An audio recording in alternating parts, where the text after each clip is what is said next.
If you'd like to see how I make this quick and easy, beginner-friendly hat without a pattern, then stay tuned. Hey guys, this is Katie from Katie and the Squid. In this video, I'm going to show you how to make this super easy hat, no pattern, no gauge swatch. All you need is your favorite yarn and a hook. So this technique is great to have maybe in your back pocket if you need a gift, or maybe you are into markets and you want a product to sell. This hat works up super quick. You can make a lot of them. Also, if you just maybe have a skein of yarn that you want to use but you don't want to go looking for a pattern, this is just a great technique to know how to do. So for this hat, you can use literally almost any yarn. I have Red Heart Super Saver, which is just the cheapest yarn that you can find. But you can use pretty much anything. So if you just have a skein of yarn that's been laying around waiting to be used, that'll work perfectly. And then you'll need a hook that's appropriate for the yarn that you're using. So this yarn suggests a 5.5 millimeters, so that's what I have. And then you'll also want a tape measure. If you're making this hat for yourself, you'll need your head, which should be attached to your shoulders. If you're making this for somebody else, it would be helpful if they're around, but if they're not, you can use standard head measurements. That's for the circumference of the head. So for this technique, you don't need to do a gauge swatch, so we're just gonna go ahead and dive right in. This hat is great for beginners. You will need to know how to chain and single crochet, and then single crochet into the back loop, which I'll show you. So to start, you'll want to have your tape measure handy. We're going to start by making the height of the hat in a chain. So for me, I know that about maybe 10 to 11 inches is a good height for me. Anywhere around there should be good for an adult size hat. You could probably even go maybe up to 12 inches. So anywhere between 10 and 12 inches should be good for an adult. If you're making it for a smaller child, I'll put some measurement suggestions in the description of this video. But because it's a fold over brim, it is pretty adjustable when the person is wearing it, so you don't have to be too exact. So the starting chain is going to be the height of the hat, so like I said, that about 11 inches. So I'm going to chain about 11 inches.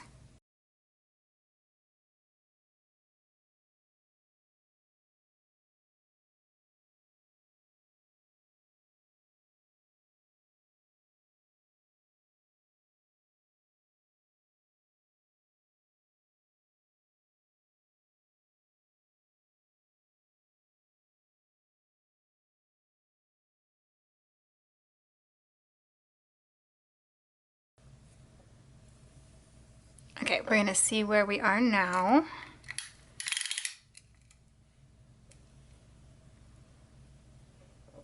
So I'm almost at 11. I think I'm gonna do one more chain and then call that good.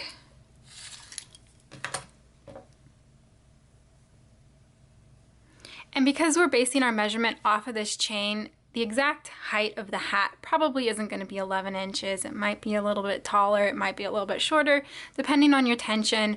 But like I said, this hat is pretty adjustable because it has that fold over brim, so I'm not going to worry about it too much. So for row 1, you are going to single crochet into the second chain from your hook, and then you'll just single crochet all the way across. I like to work into this back loop so that you have a nice finish on this side.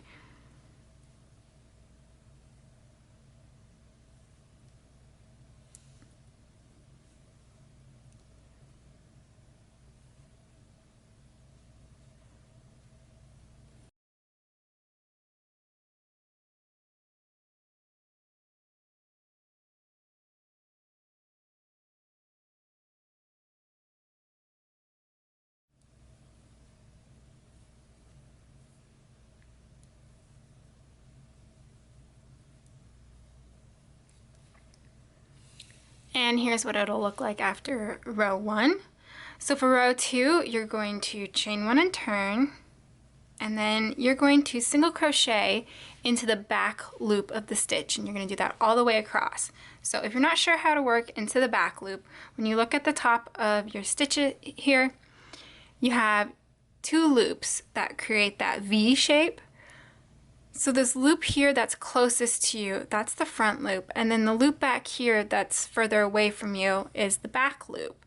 So instead of normally you insert your hook in underneath both of those loops, to work into the back loop, you're just going to insert your hook into that back part of the V. So again, here I'll show you.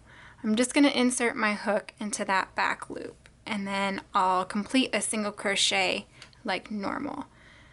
So here again is the second stitch. I'm just going to go into this back loop. So you'll repeat that all the way across, and then you'll end up with this line here, which is going to create the ribbing of the hat. And because we're working into that back loop, it makes the fabric of this hat nice and stretchy, which is really what we want.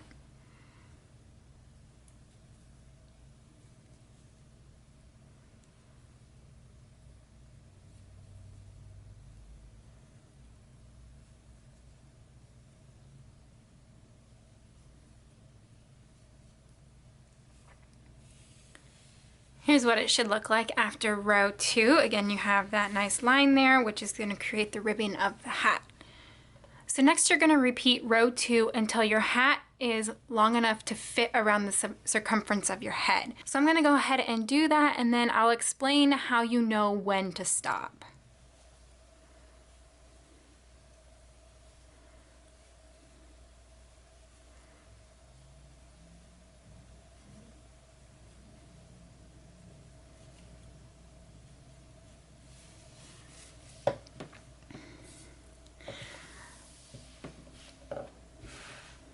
Here's what your piece will look like when you're done. You'll see that it is a rectangle shape. And if you're making this hat for yourself, you'll know it's long enough when it just barely stretches around the circumference of your head. You want it to be nice and snug, almost to the point where you think it's almost too snug, because what will happen when you wear the hat is the stitches will kind of stretch out a little bit and it'll loosen up over time. So you want to make sure that it's not too loose in the beginning, because you'll have a super loose, not well-fitting hat in the end. So if you're making this hat for somebody else and they're around, you can just try and see if it fits just barely around their head. If they're not around, then you can go based off of measurement.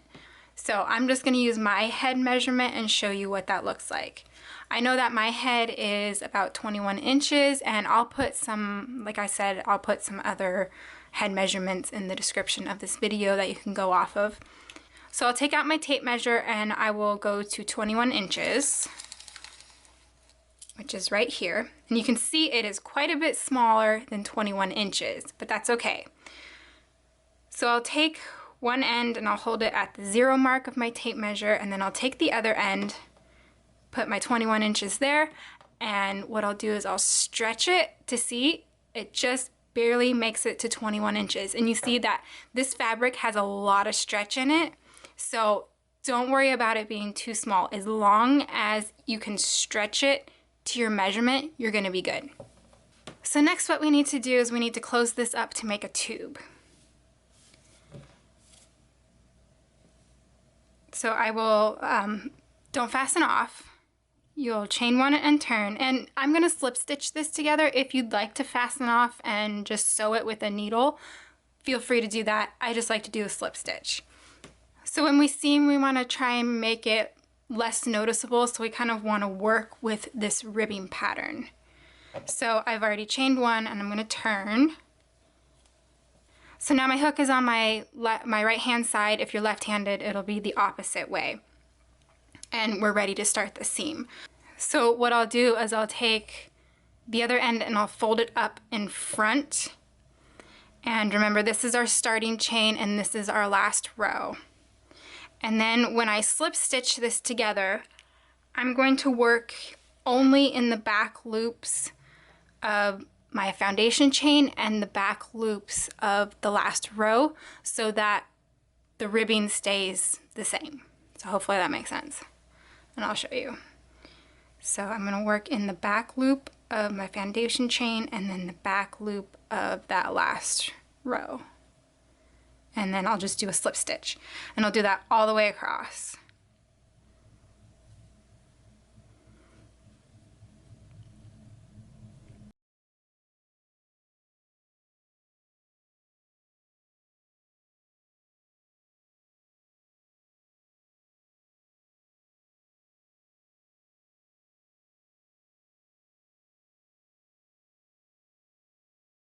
Now the last thing we need to do is we need to sew up the top of the hat.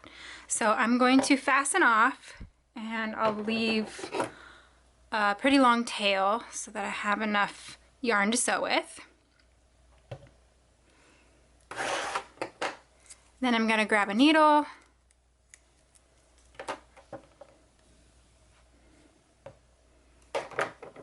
and thread my tail in my needle.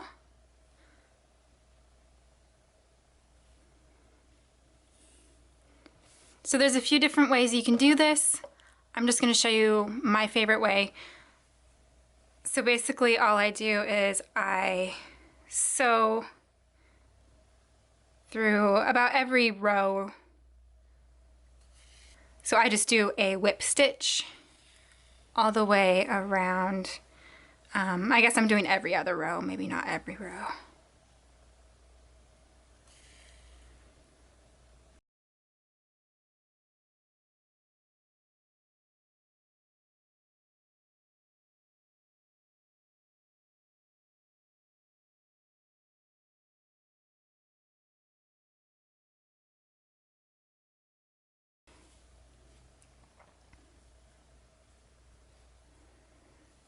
So here I'm at the end, and I'm just going to go through the first row again, and then I'm going to cinch the top of the hat closed. Careful not to pull too hard because some yarns are a little bit more delicate than others and you might accidentally snap the yarn, so be a little bit gentle and kind of ease it all the way closed. And you can play around with it until it cinches all the way closed. So last thing you want to do is break your yarn here, because then you'll have to start all over.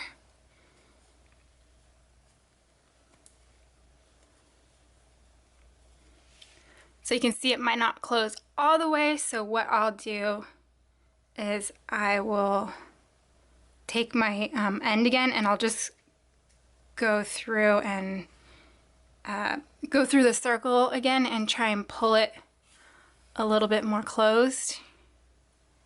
And this will also be a way to weave in your end.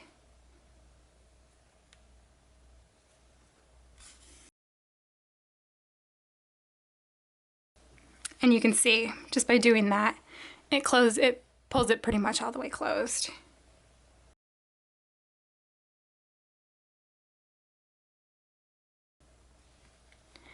So of course you want to make sure that you sew in both of those ends, but I just want to show you what the hat looks like. So this is the inside, since that's where our slip stitch seam was, and then here is the outside of the hat. So it looks pretty long, and you can see this is where our seam is right here, and you can kind of see where it is, but it's not super noticeable. So that's why I only worked in the back loops there. But there's your hat. I have a little fuzzy here I can just trim off. And what you'll do is you'll fold the brim over, and there you can see it looks a lot more like a hat. And then if you're gifting this to someone and you want to kind of help it stretch out a little bit, you can just kind of do that with your hands. Like that. And you can see it's a bit bigger now. Now you can finish this off with you can make a pom-pom with the same yarn that you used to make the hat, or you can finish it off with a pom-pom like this, which I got from We Crochet. And there is your hat. No pattern required. You can whip these out really easily, pretty fast. So I hope you enjoyed this tutorial, and if you did, be sure to subscribe, and I will see you guys in the next video. Bye.